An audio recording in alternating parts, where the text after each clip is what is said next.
I will run this PowerPoint, which hopefully will give you an idea about the situation. And I called it Eye on Palestine. So let me start with the situation in Gaza.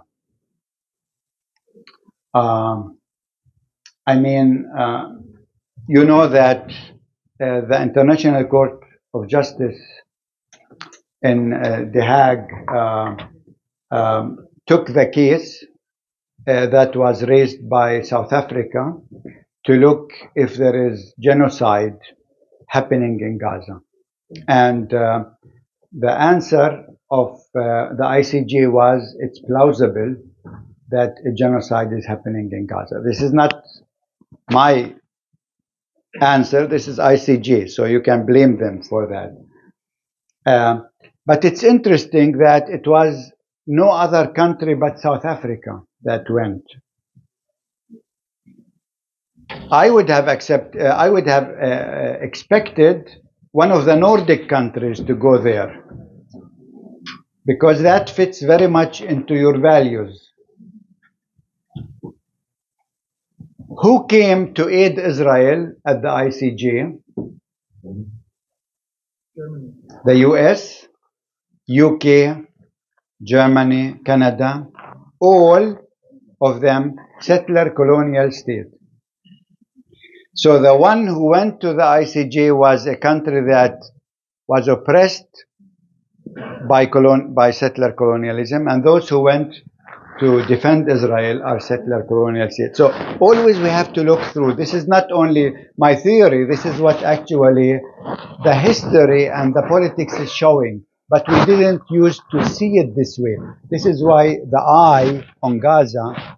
What South Africa actually did, what they said at the ICJ, they had like 7 points why what's happening in Gaza is genocide.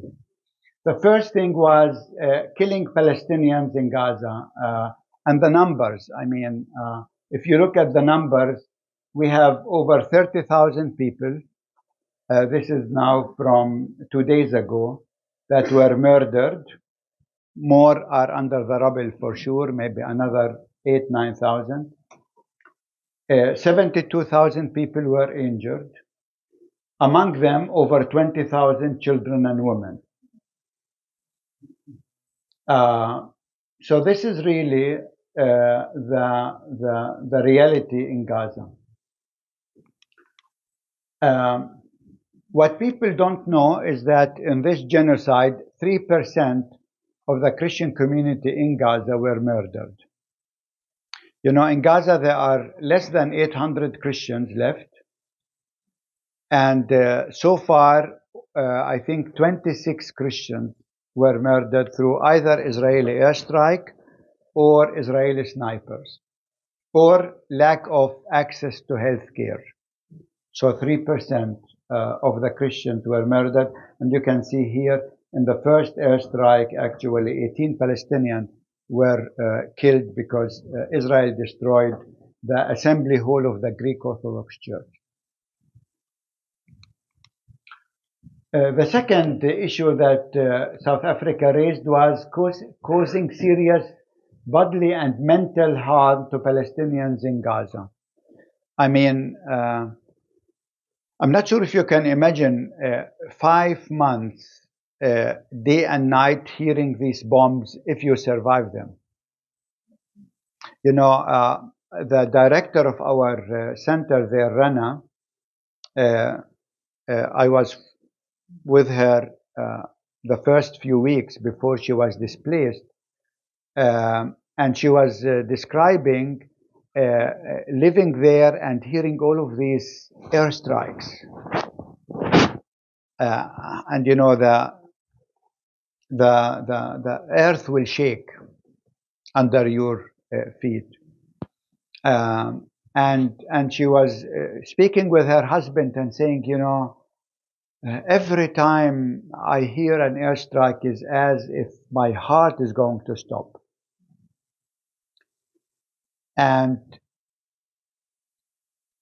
her husband told her, you know, as long as you hear it,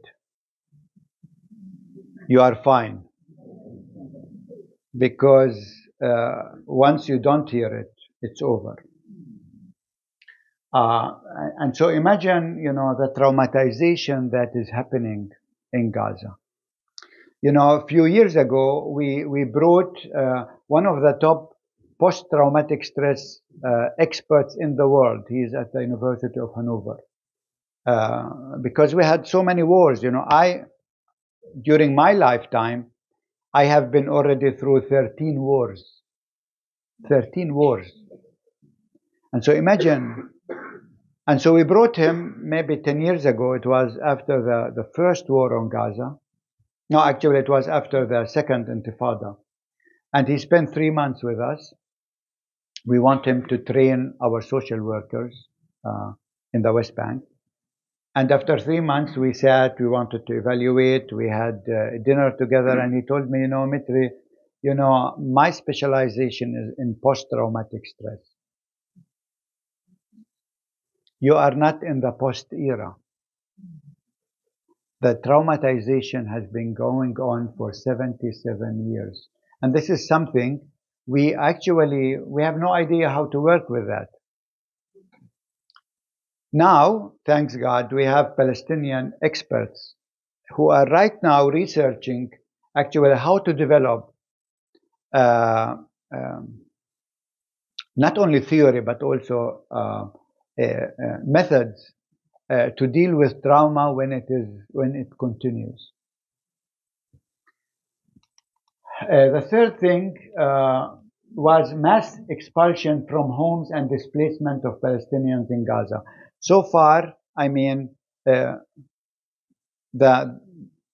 over 1 million people have been displaced in Gaza. So over half of the population are not anymore living, and all of them are living in a very small, tiny area in Rafah. And most of them have been displaced 4 or 5 times during these 5 months. Because every time Israel will tell them, go there, it's safe, they go there, and then Israel starts bombing. Even Rafah now, they want to bomb it. And here you can see, the beach just 2 years ago, and the beach now with Israeli tanks. Again, the Gaza population and displacement of 1.9 million were displaced by December.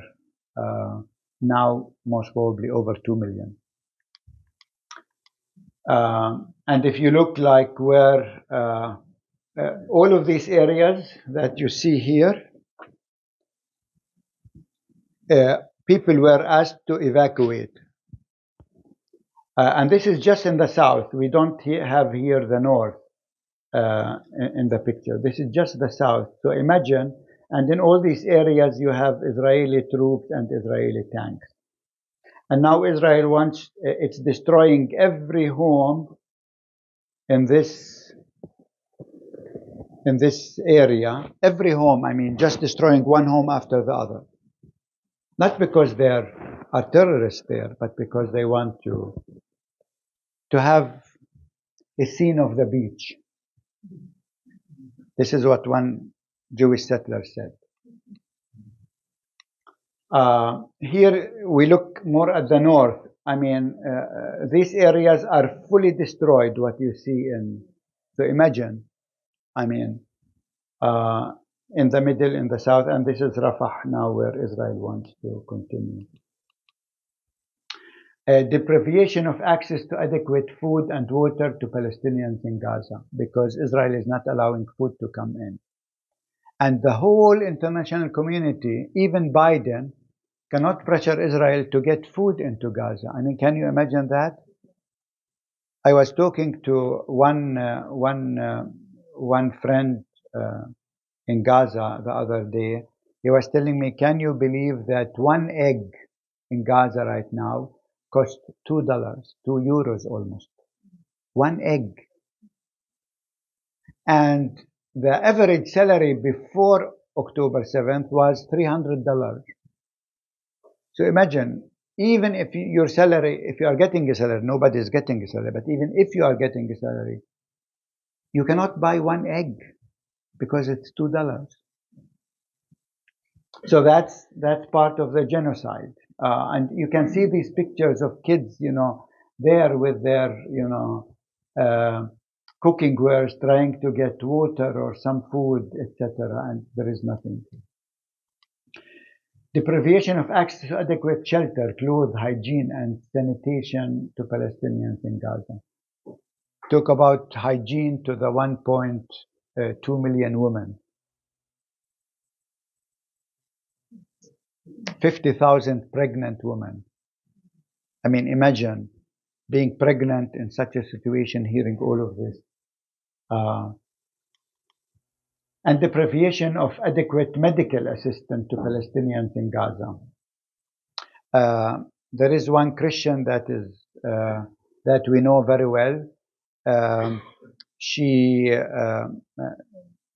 was at the church when the Israelis hit the building and the 18 were killed. She was not killed, but she was injured, and they have to ambute her foot without anesthesia. I mean, you can just imagine, because they don't have even, and the last thing, destruction of Palestinian life, making life in Gaza unlivable. And this is the Israeli goal. It's not Hamas. You create the monster called Saddam Hussein, called Hamas, but your intention is not that. Your intention actually is to destroy a country so that it will need 40 to 50 years to be rebuilt. And guess what? Who will rebuild it? Not with Israel will not pay for the destruction. It will be Danes who will be asked by Israel to pay. And they will pay the Danes, not because they love the Palestinians, but because they want to please Israel. This is our story, has been going on. In every war, the same thing. And then, the European Union will rebuild, and all what the European countries rebuilt in Gaza in the last war was destroyed now. What Arab countries built was destroyed now. What Qatar built, what Saudi Arabia built, everything was destroyed. And they will ask again, they asked already Saudi Arabia and Qatar to come and help in rebuilding Gaza. As long as others will repay for the rebuilding of the mess that Israel is creating, they will continue to do it. Biden, the other day, 2 days ago, was saying Russia should pay for the destruction caused in Ukraine. I said, amen. Then ask Israel to repay also for the destruction that they did in Gaza, because they will never do it again. So, sorry, it's depressing, but this is the reality, okay? So we will look at the West Bank. Even in the West Bank, so far, 421 people were murdered. Over 4,600 people were injured, among them 708 children. Over 7,400 young people were arrested. Actually, 3 of our students are among these 7,400. 920 settler attacks. I mean, we are talking about what? 150 days, so it's almost every other day you have an attack by Jewish settlers. Home invasions, 2,700. Since 1948 until now, guess how many Palestinians were in Israeli prison? 1 million. 1 million people in Israeli. Are these all terrorists? I mean, if you arrest 1 million people and they are not terrorists, they will become terrorists. I tell you. And the last invention, Israel is known for innovation. And this is the last innovation. They close roads from 5 in the morning until 9 a.m., from 5 to 9 a.m. These are roads in the West Bank. But why do they close them here, the upper one? Because Jewish settlers want to move freely. They don't want to see Palestinian cars on the same street, though this is West Bank. So for our professors and students, they cannot leave Ramallah to come to Bethlehem between 5 and 9. So either we'll leave Ramallah at 4, which nobody would like to do, or they have to wait after 9, and so they will arrive at 11 at the university. So what do you call this? Right? Danish government doesn't want to call this apartheid. Sweden doesn't want to call this apartheid. What do you call this? If only one ethnic group is allowed to use a road for certain hours and the other ethnic group is not allowed to do it. And this other one, this is the main checkpoint in the West Bank between Bethlehem and Ramallah. And every now and then, just Israel, they close it. You can see it just. And so people have to wait 4, 5, 6 hours because the Jewish soldiers that are standing there, they want to text their girlfriend. And so whenever I need to leave to Ramallah or something, I have always to calculate extra 2 hours because I might be stopped there for 2 hours just for nothing. And the European community and Denmark, and so they know everything what is happening.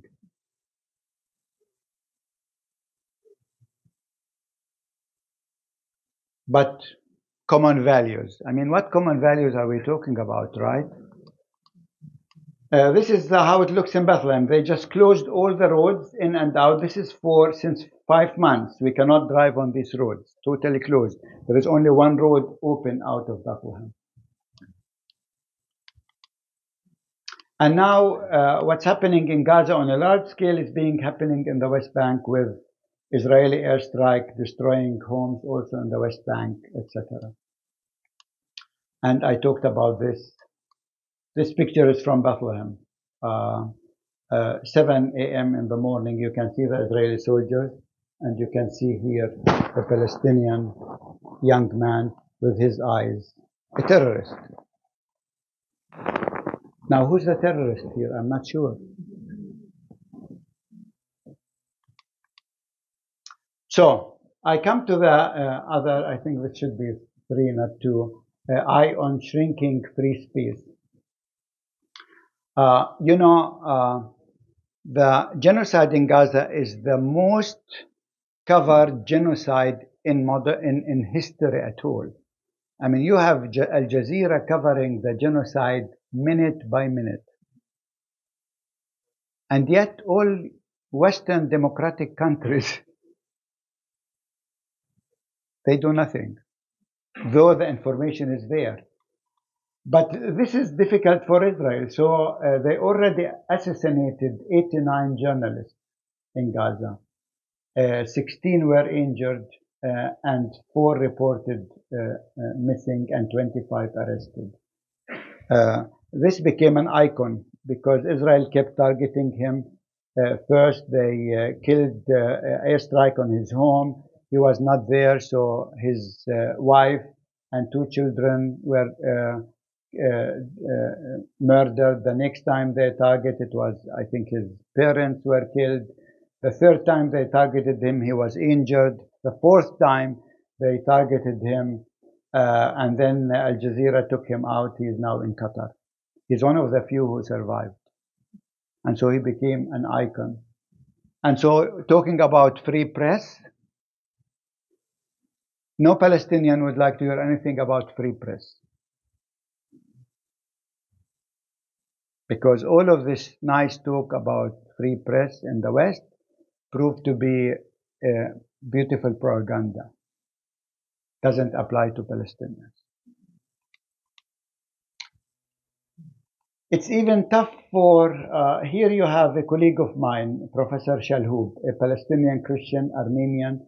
She wrote an article about kids in Gaza in the genocide. she teaches, she's very, very well known professor. And she wrote this article. She teaches at the Hebrew University in Jerusalem. She received a letter from the president telling her to resign because freedom of speech is not allowed in genocide time in Israel. The same happened to this woman, Dalal Abu Amne, very well-known singer.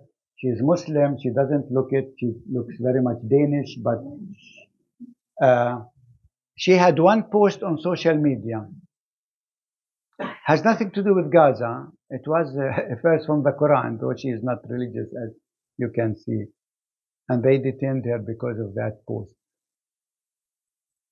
Released her after a few days, but she is not allowed to post anything of political nature. Most of the people I know, Palestinians in Israel, have deactivated their Facebook because it's very dangerous to put anything on Facebook. Our student, Shams, she's in the film department. Here you can see her in October. She was taking a lesson with our professors online on Zoom. And you can see on her face, actually, while she was in the class on Zoom, Israeli soldiers came and they detained her and her sister. They took her and she was put into prison and was released after paying $3,000 in fine. And they took her mobile and her computer. They never brought it back because of a Facebook post.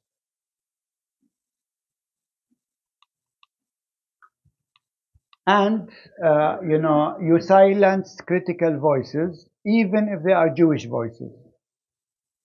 Deborah Feldman is a German Jew, she lives in Germany. And in one of the articles she wrote, Germany is a good place to be Jewish, unless, like me, you are a Jew who criticizes Israel. If you criticize the state of Israel, they might call you anti-Semite. If you are Jewish and you criticize the state of Israel, they call you self-hating Jew. So Deborah is a self-hating Jew.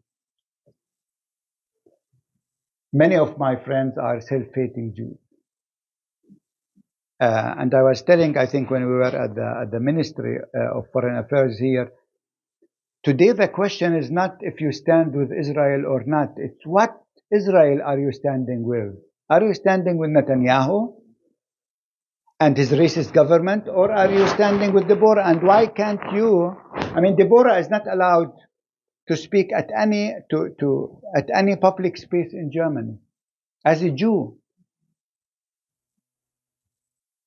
because they only love to hear people who support Netanyahu. I mean, Elizabeth Warren actually was running for president in the US, and she wrote about Instagram, how Instagram actually is suppressing Palestinian. You think repressed again, and you think, social media. No, if you have a post that is very pro-Palestinian, you don't see it most of the time. They tell you this video contains, not complicated, they say it contains, what is the word they're using? Not dangerous, but and offensive or whatever. So you don't see the video. And then you ask you, are you sure you want to see it? And then when you see this, you say, no, I don't want to see it. So this is how they suppress actually Palestinian voices. She's a great, a good friend of mine, Wanda. She is First Nation person from Canada. She was the First Nation curator in one of the best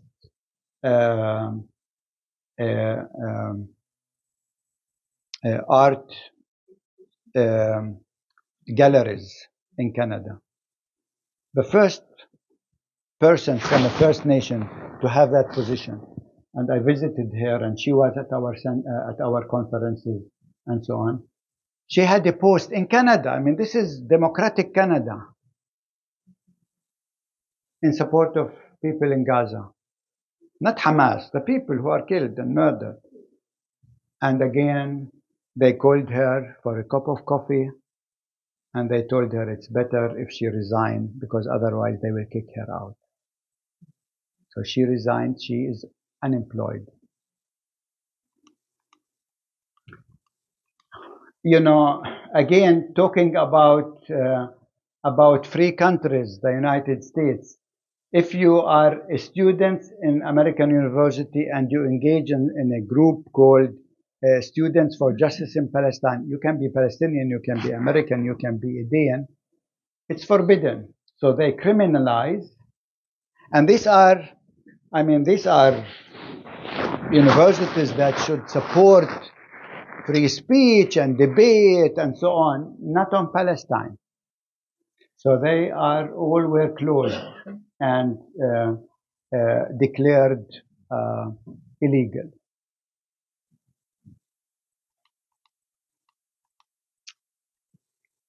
The first African American woman to become the president of Harvard. She didn't want to close this group, Students for Justice in Palestine. She said, you know, we are a university here, everyone can have their opinion. This is why we are here. They called her for a cup of coffee. It's very dangerous, by the way, cup of coffee. So they called her for a cup of coffee and told her it's better to resign, otherwise they will kick her out. She resigned, lost her job. And now they had an interim president at Harvard who is a supporter of Netanyahu, Jewish American supporter of Netanyahu. And weaponizing anti-Semites. Jeremy Corbyn, this is a book actually about Jeremy Corbyn, how the Israel lobby brought down Jeremy Corbyn from the Social Democratic Party, and if you want, Labour Party in Britain. They kept calling him anti-Semite until he lost the elections. And just to show you how what is the word I want to use? I need to be, diplomatic. Okay, I will tell you the story. You will choose the word. My colleague, successor, Munder, was in Britain 2 weeks ago, and he asked to meet the Archbishop. And the Archbishop told him, you are welcome, but if you meet with Jeremy Corbyn or go to the demonstration against Gaza in London, I will not meet with you. The Archbishop. I thought we are living in a democratic country with, it seems it's only democratic for certain people. And I spoke about that before, about Amalek. This is part of weaponizing the Bible for genocidal intent. So I come to since we are a cultural university dealing with culture and art, I would like to have an idea about Gaza from a cultural point of view. 11 universities in Gaza, there are only 11. All of them were completely destroyed. And fully destroyed, you can see here. I mean, why do you destroy 11 universities? I mean, because they want to make Gaza unlivable. That there are no schools, no universities, no hospitals, so you leave. This is the whole idea. And since last week, the Ministry of Higher Education allowed students in Gaza to enroll in universities in the West Bank, including our university, online, once there is possibility for online. So hopefully many of these students will be taking classes online with us. I mean, these are just the names of the professors that were targeted and killed in Gaza. So this is from Al Jazeera. Israel has destroyed every university in the Gaza Strip. Again, killing professors, they call it educide. It's not only genocide, it's educide. So targeting educators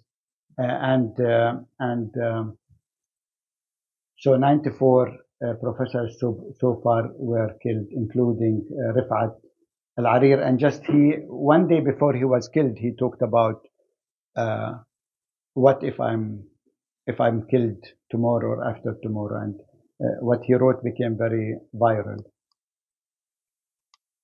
A systematic targeted of mosques and churches. The Israeli army destroyed 140 mosques completely, like you see here. This mosque is from the 11th century, 1,000-year-old mosque, destroyed. And 240 mosques partially destroyed, and 3 churches that we talked about. This is the assembly of the Greek Orthodox Church I talked about before. Here you can see how they turned it. When we were looking for a center for us in Gaza, we looked at this home. It's 350 years old, beautiful mansion. I fall in love with this place. We wanted to rent it, but it was too small for our operation as university. So we ended up, but I went there. These are pictures I took. Beautiful, beautiful place. Look how now it looks. I mean, what will you do in Denmark if you have a building that is 350 years old? And this is cultural heritage, right?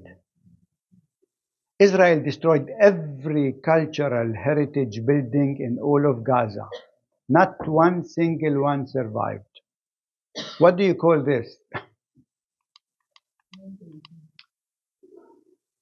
The Arab Orthodox Cultural and Social Center. This was like the pride of the Christian community. It's a $6 million building that was inaugurated just like a year ago. Look, with beautiful, auditorium, etc. Look how it looks now. Doesn't exist anymore. October 30th, totally destroyed. So I come on DAC Training Center in Gaza. As you know, we have also this training center in Gaza. We have staff in Gaza. We have students in Gaza. This is our director, Rana Batrawi, a Palestinian artist. She does sculptures. Ufe met her, and Christine, right? Nina, I think I'm not sure if you met her because you were in bed at that time. Yeah, I mean, she was directing again, these are the creative people that our staff are mainly strong women, all of them. So this is how our center used to look like. Every month we had an art exhibition by our students, people that we train, or other artists. So all these 2 pictures are taken from our center there.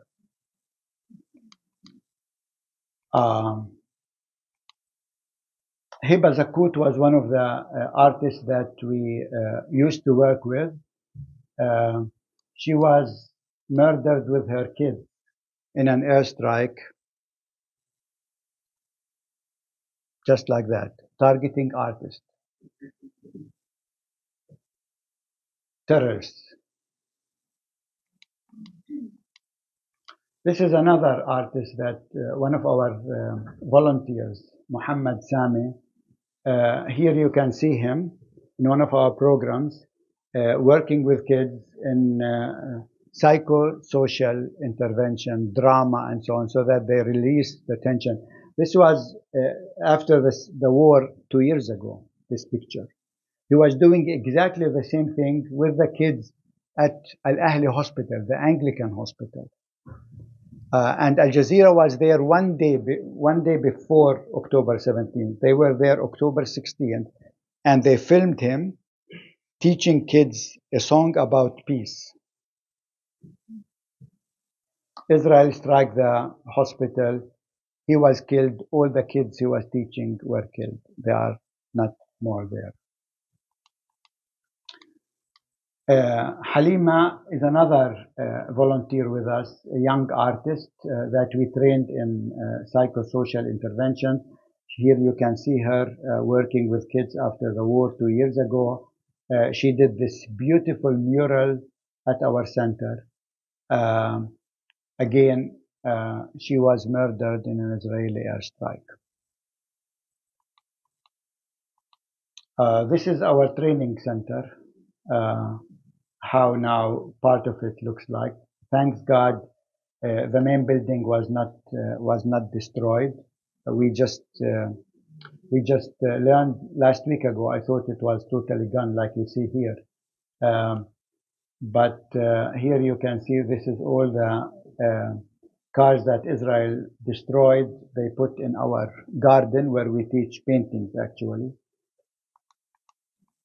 This is now how it looks inside. Thanks God, the Palestinian family sought refuge there. They survived and the building survived. But you can see this is the mural that Halima did. It survived.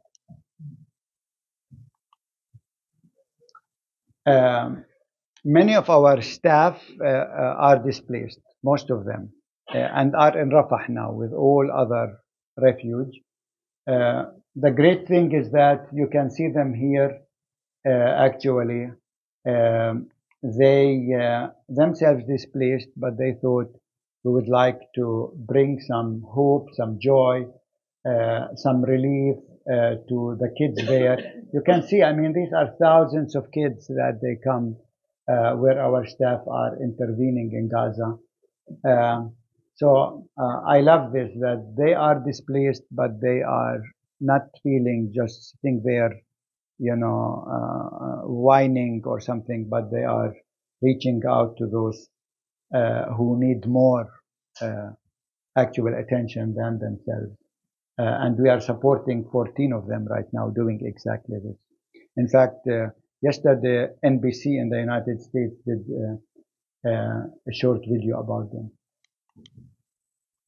I talked about post-traumatic distress. I mean, how long do we need just for these people to be healed?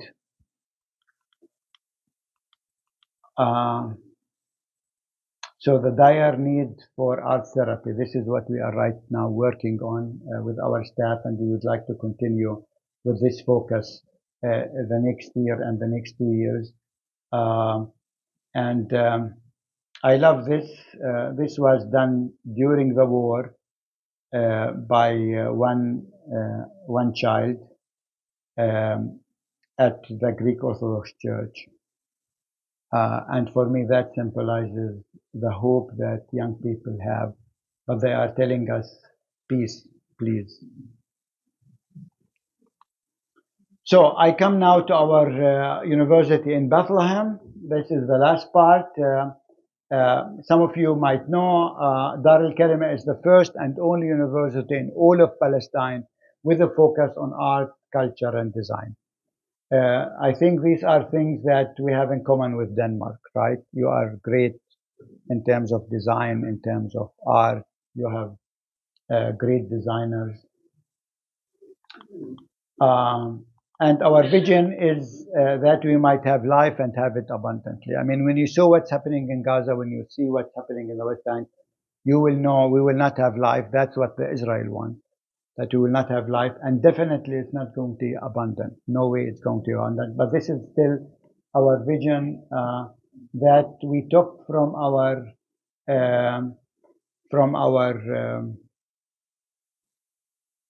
countryman that lived 2,000 years ago, and he said he came that we might have life and have it abundantly. And the we, by the way, include Palestinians. Some theologians think the we doesn't include us. They exclude us. But no, he was talking about us as well. And our mission is to educate the next generation of creative leaders in Palestine. This is why we are here. And we chose art and culture as tools for social transformation. So not politics and not theology, though I'm a theologian at heart and I'm very much engaged in politics, but really we chose art and culture as tools for social transformation. And I think as Danes, you know the importance of that. And I think when Grundtvig thought that art and culture are really important, he knew what he was talking about. We have 5 colleges, a college for architecture and design, another one for visual and performing art, one for arts management, one a community college of 2 years, and we have the graduate studies where we have now 4 master degrees that we offer, including the first art therapy degree in all of Palestine, master degree. There is no other university that gives that. We have over 500 students. Actually, the last semester we had almost 550. We lost 10% because students cannot pay tuition, even the little tuition that we ask for, because everyone is unemployed right now in the West Bank. You know, all workers who used to work in Israel cannot work anymore in Israel.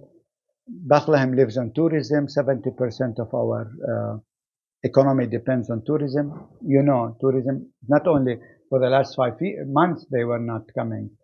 For the next 1.5 years, there will be no tourists. Because first, the war has to stop. People has to think it is now safe to go there. And then they need like a year to book a tour. So imagine for 2 years, our people will have no income. And then people working in the government, they are getting only 60% of their salary for the last 2 years. But also we lost students because they don't want to cross the checkpoint. It's very tough. They will be humiliated, beaten. They might not arrive on time.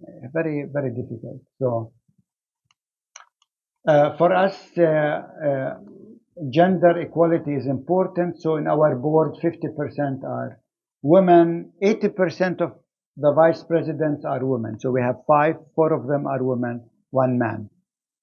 If you ask why are we such a successful university, because women are the leaders.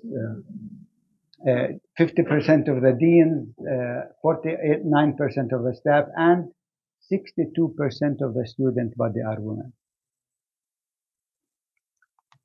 And 75% are Muslims. We are almost a 0% campus, which means most of our electricity is powered by solar. Only in winter we need a bit electricity. Entrepreneurship and innovation is something we are working on right now. We don't want our graduates to sit there waiting for somebody to hire them, but we want them to develop ideas how to start their own businesses and to thrive, even in this very difficult situation. You know, my life in the last 5 months was not only university. I mean, raising awareness was very important. So I'm almost every day giving a Zoom somewhere, from South Africa to North America to India or whatever that, no, that's Dan Mission, that was in Lebanon. So, but that became very important aspect of our lives, advocacy. Interacting with the media, I mean, all different kinds of media. telling our story is important. Yeah, this was India. This post got the best attention so far.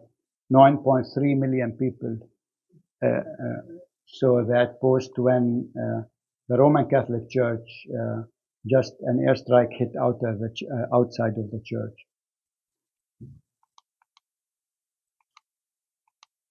Again, right now our biggest challenge is how can we raise funds for scholarship so that those who cannot afford even to pay the little that we are asking them to pay, that we pay that for them.